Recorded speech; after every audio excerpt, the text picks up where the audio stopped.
Ever wondered what 8 tons of cocaine looks like? Well, here it is. It's one of the largest drug busts in recent years in Colombia. The country's police force confiscated the mammoth amount of the Class A drug after it was discovered in this underground hideaway on a banana plantation near the Panama border. The value of the haul is estimated at an astonishing $250 million. Colombia produces around 442 tons of cocaine per year. Some drug seizure in Colombia. Authorities there confiscating 12 tons of cocaine worth more than $3 million. Counter-narcotics dogs detected the cocaine hidden in a container going to Europe through Central America, that according to police, and the world's leading cocaine producer according to the UN.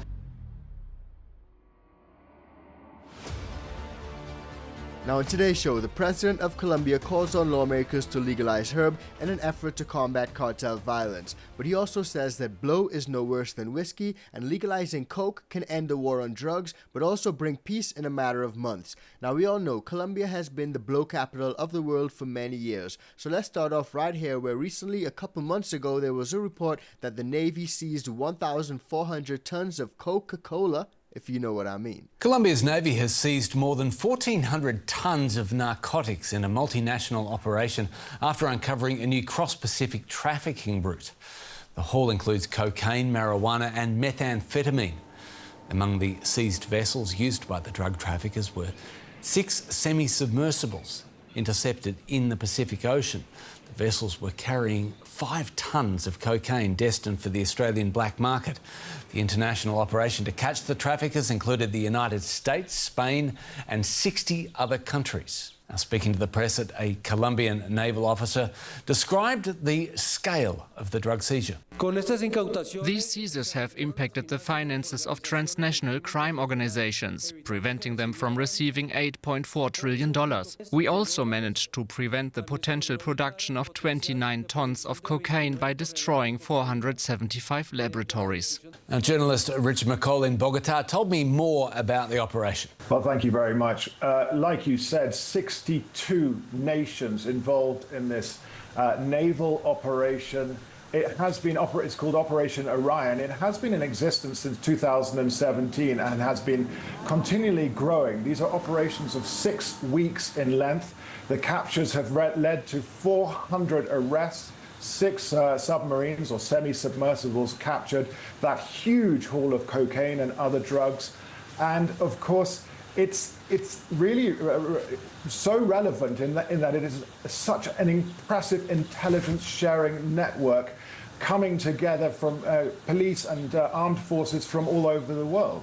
So as you guys can see, this is a multi-country, multi-nation operation that spans almost the entire world. We're talking Spain, Europe, North and South America. It goes all over the place, even the land down under in Australia. That's where that shipment was headed to. Now you guys would have heard Orlando Francesi, the Colombian Naval Chief of Staff, where he said it's over $8.3 trillion that was taken out of the hands of cartels and transnational gangs due to this bust. So obviously that's a lot of money. A lot of cash is involved in these drugs passing across state lines and across national borders. Now a lot of people have actually been trying to figure out ways to combat the cartel and shut down this entire operation. And one of those ways is by legalizing some of these stuff. And according to this article, the Colombian president calls on lawmakers to legalize herb and some of the other substances to combat cartel violence in the illicit market. According to the president of Colombia, prohibition only brings violence from cartels in the illicit market, and he's also pushing other nations to legalize cocoa leaves for the purposes other than cocaine.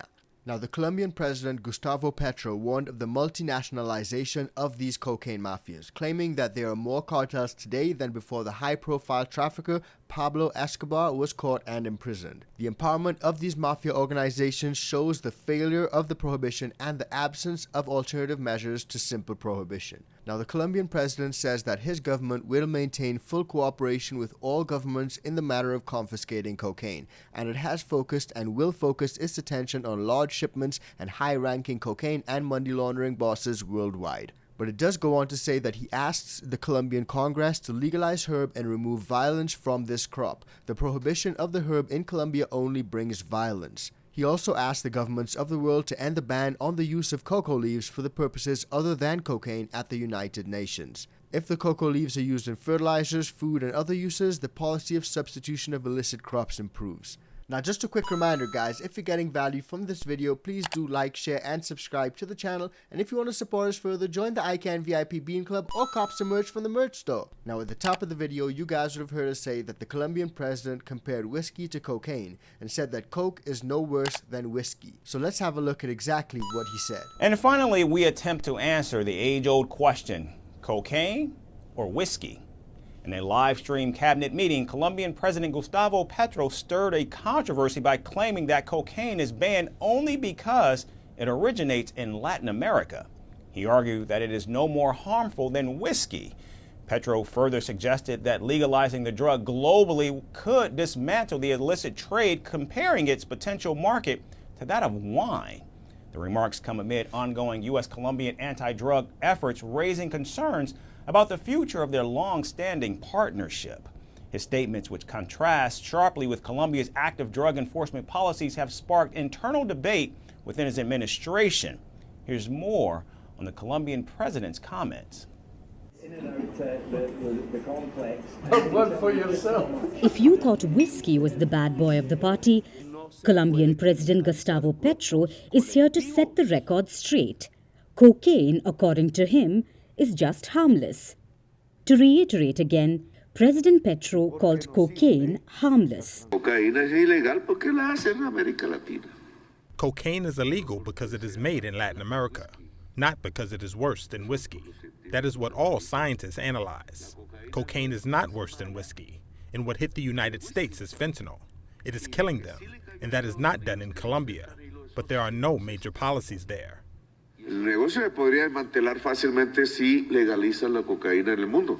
The business could be easily dismantled if they legalize cocaine in the world. It would be sold like wine. The money would be used so that children, as it is today, do not start drinking wine, alcohol, or smoking. In Colombia, more or less, we have been successful in that. Now that's a pretty interesting perspective, taking the money out of the hands of cartels by legalizing some of the stuff that they actually get money from. It may be a possible way forward, but a lot of people may have differing views on whether this particular substance should be legalized or not. Now we all know about the war on drugs, and according to the Colombian president, the war on drugs has been a resounding failure. Las organizaciones que se empoderaron a partir de una política errada de Nixon y que durante medio siglo ha demostrado su rotundo fracaso. 1 millón de latinoamericanos muertos, millones de norteamericanos negros apresados, una nueva enfermedad de las drogas como el fentanilo que mata 100,000 al año en los Estados Unidos cuando solo morían 3,000 por combinar clandestinamente la cocaína y ninguno por marihuana, o hace que la política mundial de drogas tenga que cambiar para que en América Latina no haya más violencia ni desestabilización democrática ni muertos. Now, not only did the left-leaning Colombian president say that the war on drugs has been a resounding failure, but he also said that ending the war on drugs could bring peace to multiple countries in a matter of months. If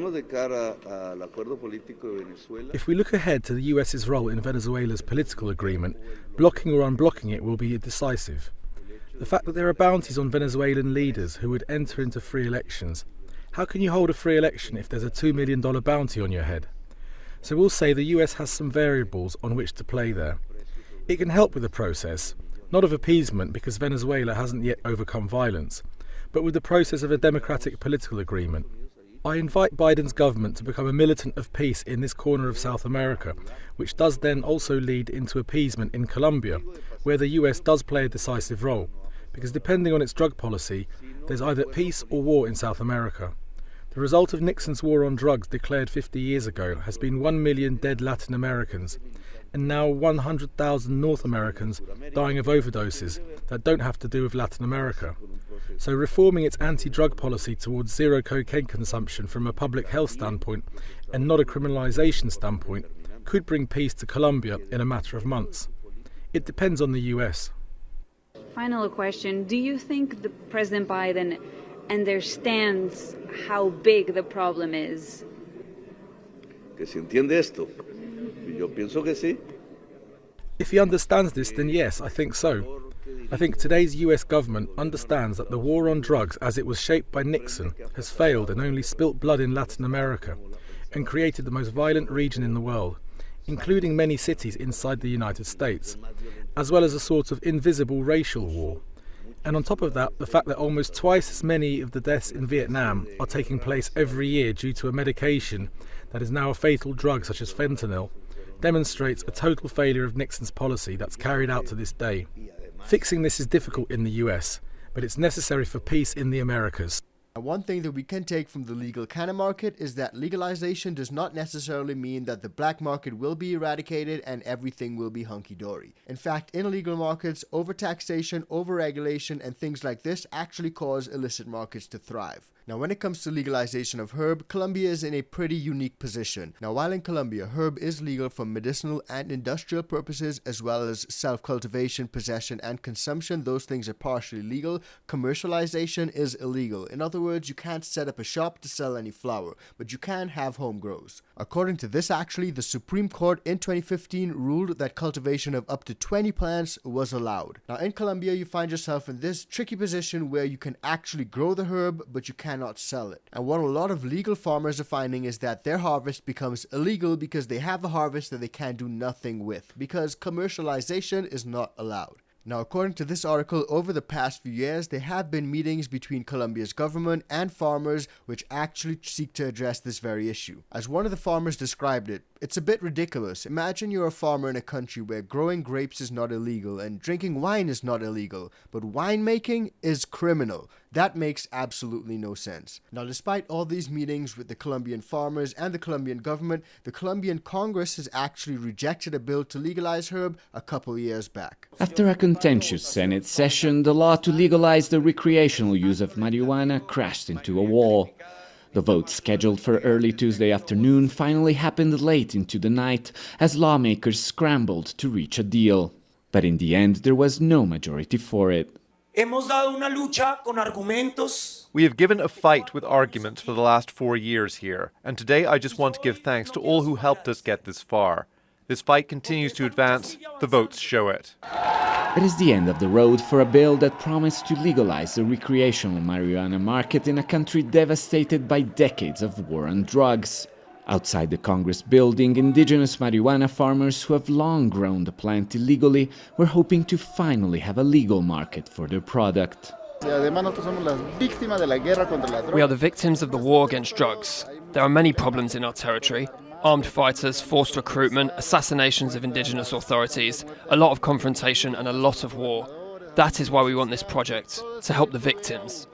And it was another loss for the government of President Gustavo Petro, whose many ambitious social reforms have encountered growing resistance in Congress, while recent scandals involving close allies have affected his popularity. So clearly there's a lot going on in Colombia, and hopefully they can take steps to find even more peace in the country, but also to avoid any issues where these farmers are continuing to be demonized and chastised by the government and their harvests are deemed illegal. So drop it in the comments down below and let me know what you guys think about all that. And while the Colombian president says that whiskey is worse than coke, there are currently lawmakers in America that are saying that THC is more dangerous than alcohol. So check that video out because it's coming up right now.